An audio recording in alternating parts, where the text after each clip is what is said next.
Welcome to an interview with the runner, Washington. Keenan Gray here. Today we got Ella Nelson of Walla Walla High School. A phenomenal career, though it's been a roller coaster of a career for her. She joins us today just to talk about all the last 4 years that she's been with the Blue Devils. So Ella, how's it going? And how has the rest of this year been going for you?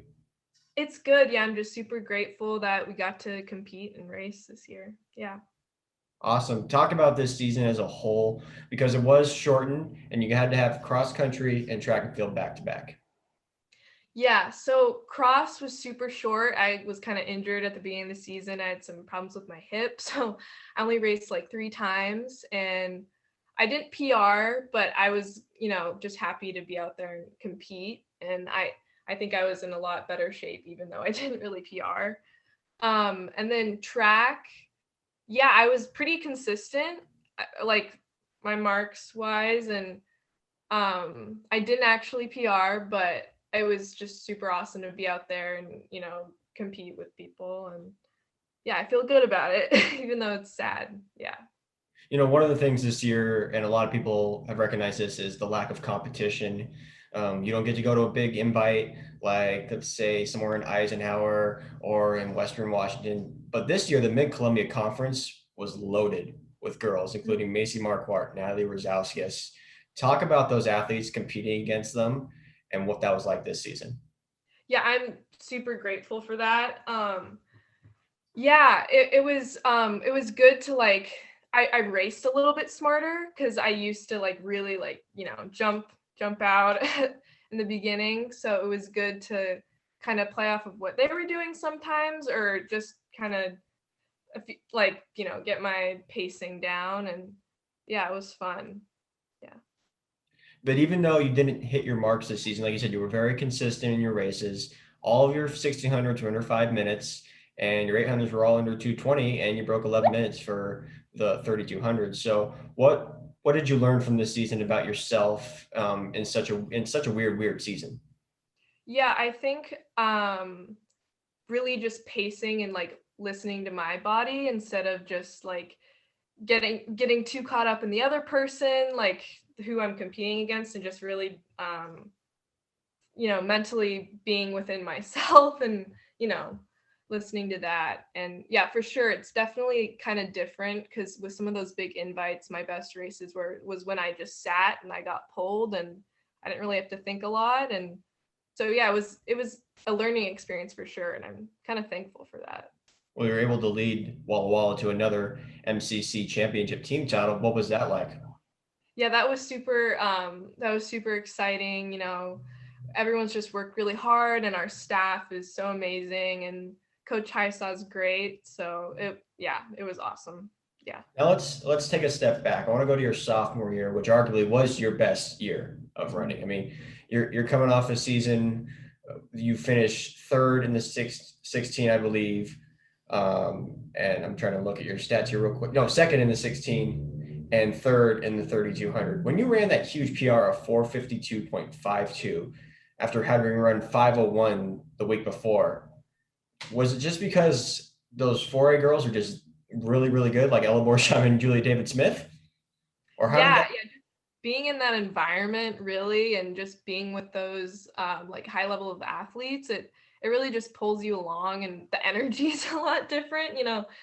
Um, so yeah, that was great. And that's what I kind of missed this season, is that really like gets you going. Um, yeah. For sure. Talk about that race a little bit. I mean, it's your first breakout race of your entire high school career, and it's unfortunately the only breakout race you'll probably ever have in your high school career. Right. Yeah. I mean, I don't really remember much about what I was thinking, but I was just trying to hang on with the pack. I didn't really have any expectations. I feel like my best races are when I don't really have any expectations, like Arcadia. Like I didn't even know how I was gonna do there. And I just tried to race smart and get pulled, and then tried to kick at the end. And that was. Not very many athletes get the opportunity to race at an invite like Arcadia. What was that experience like going down to California and racing against some of the nation's best athletes? Yeah, that was awesome. I was really scared, sophomore, and that was my first 32 of that season. and I had like no expectations. And yeah, I was really nervous, but I just tried to hang with that pack, and then I had some left and I kicked at the end. And yeah, it was really cool, the whole meet, and got to hang out with all the guys, rent out a house. It was really fun. Yeah. Obviously, the track and field season your sophomore year was going to show great signs for that fall, but you had a little hiccup. You had a little iron deficiency problem. Talk about that a little bit, and it's a hard thing to deal with, especially as a runner when you need like the protein or that supplements to make you have energy. Talk about how tough this junior season was for you in cross. Yeah, it really snuck up on me. I've been vegan for like 7, 8 years, and I had no problems with it at that point. I don't know if it was that or just, like pounding on the miles. But yeah, like towards the end of the season, I was feeling really tired in workouts, and I was trying really hard, but I just wasn't feeling myself. And we got my blood drawn, and my iron was really, really low. And at that point, there was nothing really I could do. And like regionals and state was left, and I just grinded through it. Even and at state, I was like, I remember I was either in like sixth place or something, and then I just like biffed it on the last mile like twice, and it kind of went downhill from there. But after that, I got my iron up, and I'm feeling a lot better. But yeah, a lot of roller coastering going on. Yeah, I mean, obviously you weren't running, I guess, to your expectations all season long. What was your mindset going into that race, or just like the entire season? It's like I know I have this issue and I can't do a whole lot about it, but I got to make the most out of it. Yeah, yeah, that it was hard for sure, like knowing that you're not at your peak performance when you're going into a big race like that. But I just tried really, hard to be positive and just kind of just grind through it. It just kind of accept it, like this is gonna, kind of be shitty, but you just gotta do it. No, of Yeah. course, and you've been battling through so many things, and also you dealt with a hip injury this Hmm. spring as well. It's not the only this iron deficiency wasn't the only problem you had. You had other issues that you've dealt with, but it's also landed you a scholarship to run for the University of Oregon, the program that everyone wants to run for. When you look at history, Steve Prefontaine, Becca Friday, all these athletes. What made you choose the University of Oregon? Yeah, it being at that level and just to be even practicing with those athletes just seems so exciting to me, and I just want to push myself to that next level. And I don't know, just that environment just, seems really awesome. Yeah. And the Before college you decision for me, sorry. go ahead, Uh no, go ahead. I was super indecisive, and I like kind of was kind of late on the process, and COVID kind of set me back, so it was super overwhelming, but I was super happy to finally come to that conclusion, and I'm happy with my decision. So before you made the decision to run for the Ducks, what was that recruiting process like for you? Oh God, it was crazy. I was doing like Zoom calls all the time and calling coaches, and my mom got me on this like recruiting app, and it was like it's really chaotic and really stressful because I don't really know what I want to major in, and I was even talking to like D3 schools, like I wasn't really sure what I wanted to do. But I did like a pros and cons list, really tried to like figure out what like priorities are, and that's where I landed.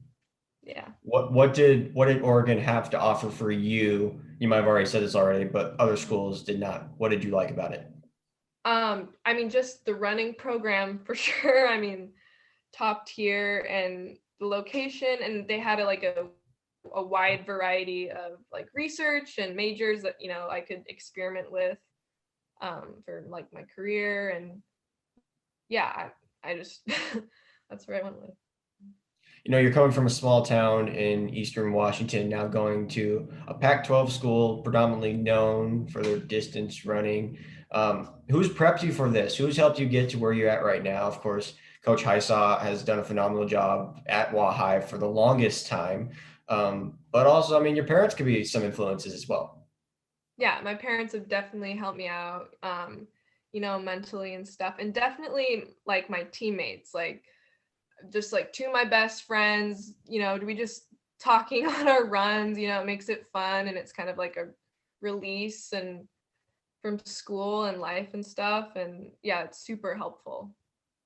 And of course, I were talking about Coach Hysaw. I mean, such a great coach and has done a lot for Walla High. What has he meant to you for these last 4 years? Yeah, I mean, his son is my best friend. I've known him like my whole life. He is just such a great leader, and he truly cares about his kids and his athletes. And yeah, I just love him. He's a great guy, and he really cares about what he does. I'm assuming you guys are going to have an in-person graduation this year. Yeah, yeah. When you do walk across that stage, what is the one thing you want people to remember you as, not just as an athlete, but as a person? Um, that's a tough question. Just that as a person, just that I really care about like my team and just like my people around me. I really value them, and I don't know, just that I was a good person. Yeah. Probably the most important thing is you're a finalist for runner of the year for the runner of Washington. Maybe that's just most important to me because I get to see what you guys all do and accomplish, and it's been fun to watch to see what you've done the last 3 years. When I started to finally cover the entire state of Washington, Ella, I appreciate your time coming on here. Best of luck at the University of Oregon, even though I'm not a big Duck fan at all whatsoever, and a lot of people know that. But I'm excited to see what you can do. There's been a lot of Washington standouts that have gone down there and had success. And best of luck, and hopefully graduation is good. And yeah. Yeah. Thank you so much.